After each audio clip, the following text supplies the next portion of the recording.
No, get your money, get your money, man. As long as you're talking about me, we're good. And that's all. As long as you talk about me, I'm not talking about you. We are good. Because the algorithm don't know the difference. They really don't. They really do. And low-key. What's up, everybody? And welcome back to another episode. Please like the video and subscribe. Our target is only 1,000 likes.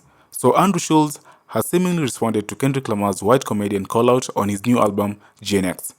Last month, Kendrick sent shockwaves through the music industry, releasing his surprise album, GNX.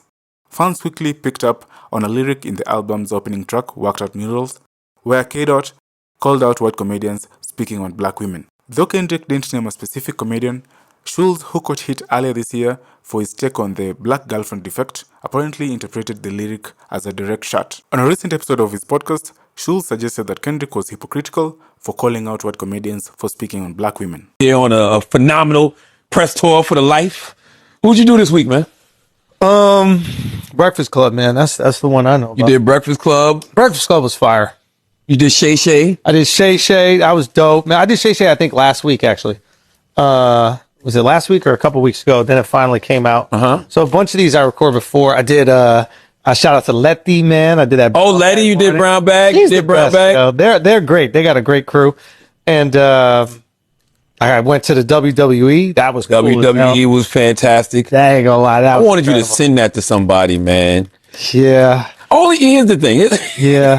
There's a lot of you just want to be petty just a little bit. You know what I mean? Yeah, but I empathize. You know, there's sometimes, people might be frustrated when you live in their dreams, bro.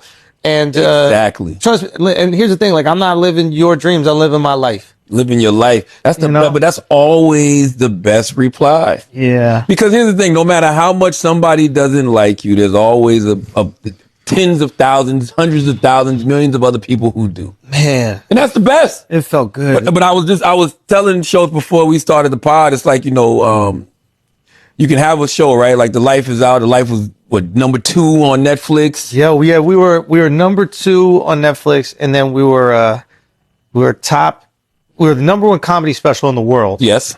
And then we were top 5 in the world of all TV. So not just US.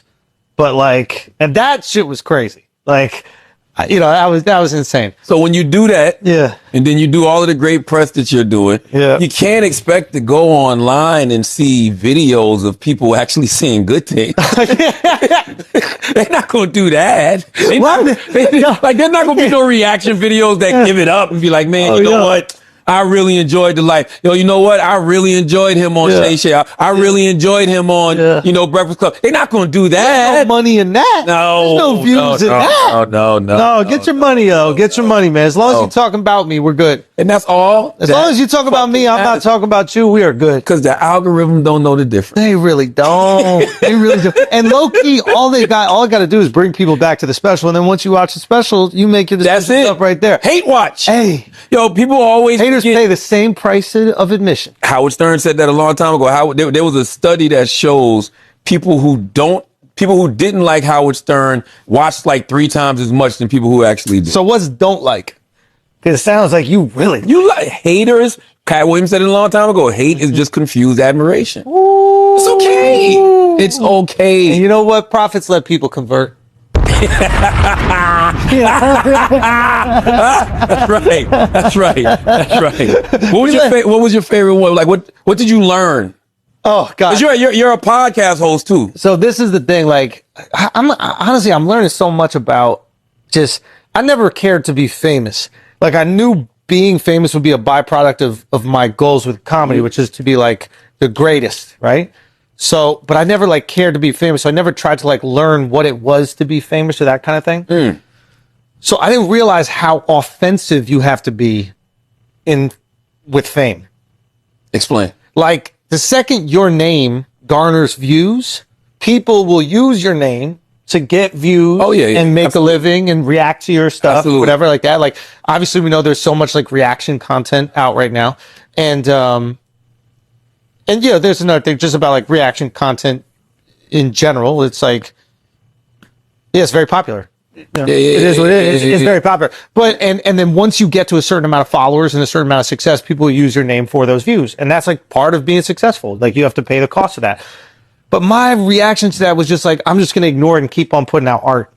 Yes. Yes, but also you also got to snipe when it's ready to snipe. You also got to take exact shots. You don't have to talk about the people. You could sub the people so you're not actually saying their Oh, names. subs are so good. Oh, and then hit the There was a time I didn't used to like subs, but subs are so it's almost better because then they come screaming. You're like, what are you talking about? The subs I like is when you're not even subbing a person, but the person, and by the way, they should do that. If I was a person who had a podcast about podcasts, or I was a person who did reaction videos, even if I wasn't subbing that person directly, I would take the clip and say that person's talking about me. Oh, and they will. Why not? 100%. It don't hurt. 100%. Because the 3,000 people that watch that, those individuals will be like, yo. For that specific reason, that's another reason why, like, I don't want to make it about the Kendrick thing, but like, I didn't respond to the Kendrick thing for 2 weeks until I got confirmation. Because before I'm like, I'm not going to go say response. I don't even know if it's about me. Then once I get some confirmation, I go, okay, whatever. We feel a little bit more confident. Bro, you're promoting a special. It's okay. Like, we don't got to fucking make.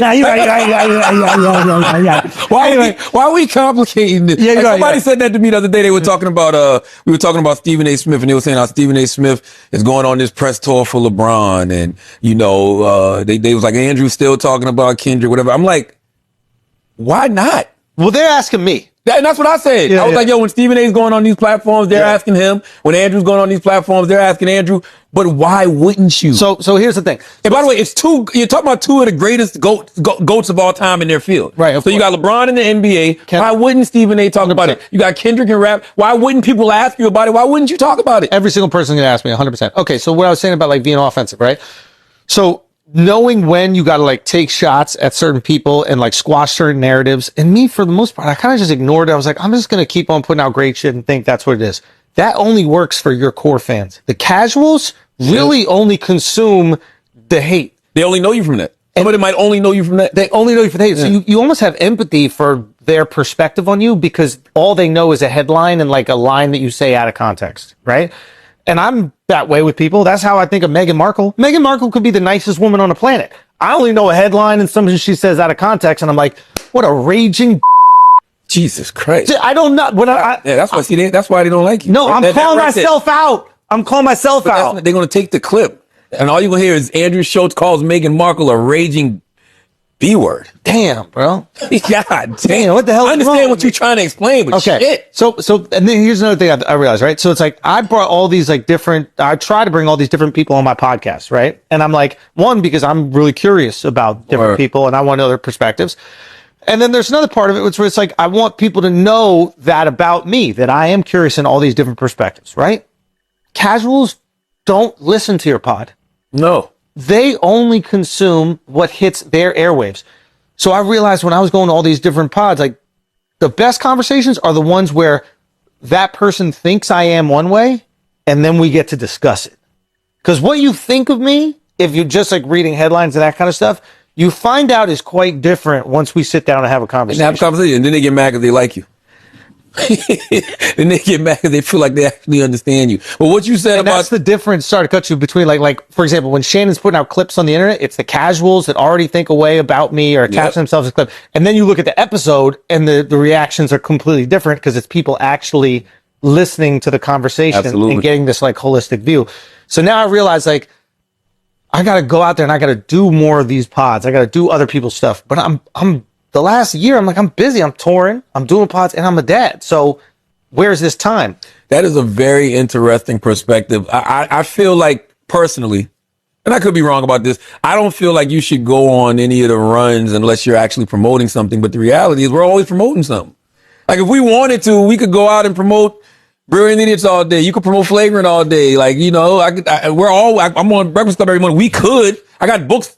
The books are always out, you know, Audible originals are always out. You got specials out. You could always promote shit if you wanted to. But I also feel like you did that early in your career. Like you would go on Fox on Kennedy's show. Like you would go on, but you'd also do Daily Show. You do these different things and you put yourself in these different spaces. And then those people were forced to consume you at home, not at an away game. When they come to watch our pod, that's an away game for them. But when you go to their favorite podcaster, that's going into their home. So it's very hard when you're in someone's home and you're willing to talk about whatever. Because that's what I say to every person I had an interview with. I go, ask me whatever you want to ask me. Get it out. It's interesting, right? That's why I've always, even with Brilliant Idiots, remember, I used to always say, like, this is for the people who listen. This is for our Brilliant Idiots collective. Yeah. But goddamn, this shit done leaked out to the world. I said that I was doing an interview with Will Kane at Fox News today. Will Kane.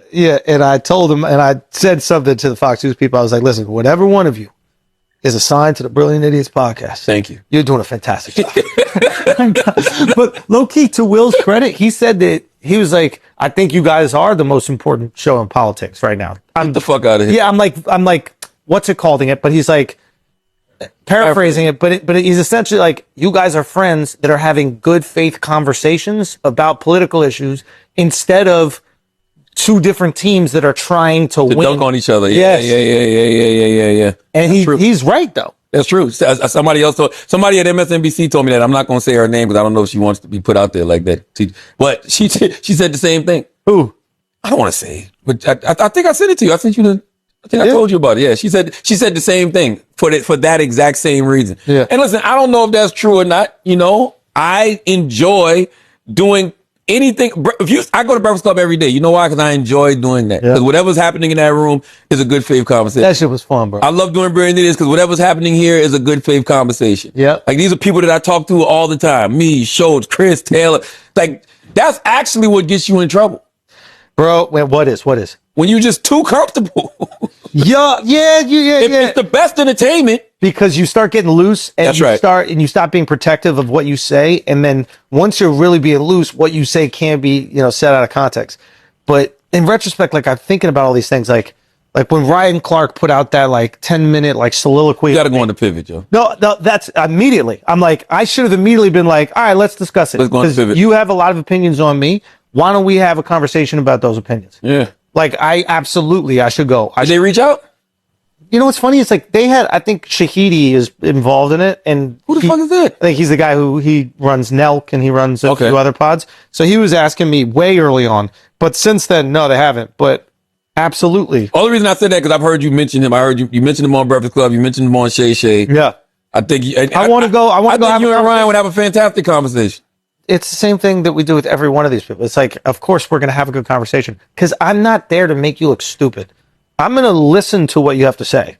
Like, I'm going to give you, when you make good points, I'm never going to discredit the good point that you make. The Pivot is one of my favorite podcasts. That is a place, we got to start saying that more. That is a place where good faith conversations happen. There we go. There's not a lot of platforms nowadays that are having good faith conversations. People are either doing things for ratings or they're setting, this conflict shit up for views and likes and things. Who's having good faith conversations? We should start talking about those platforms more. 100%. The Pivot with, Channing and Fred and Ryan, they always have good faith conversations, which is why a lot of men go in there and be so vulnerable. Because they feel safe. Yes. I like that. Yes. And that's the other thing, which I guess I should have been more forthcoming with it. I guess there's this part of me that's like, I'm like, if you want to talk about me in this situation, just message me, call me. You can get in touch with me through you. It's so easy to get in contact with me.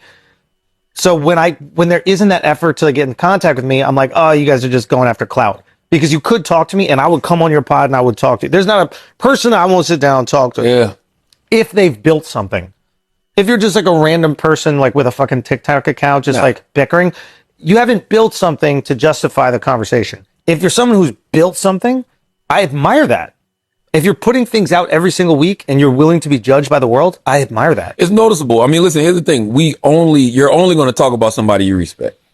I'm not going to let your name come out of my mouth if I don't respect you. I said that. I said that on Shannon. I think that they're really good. Yeah.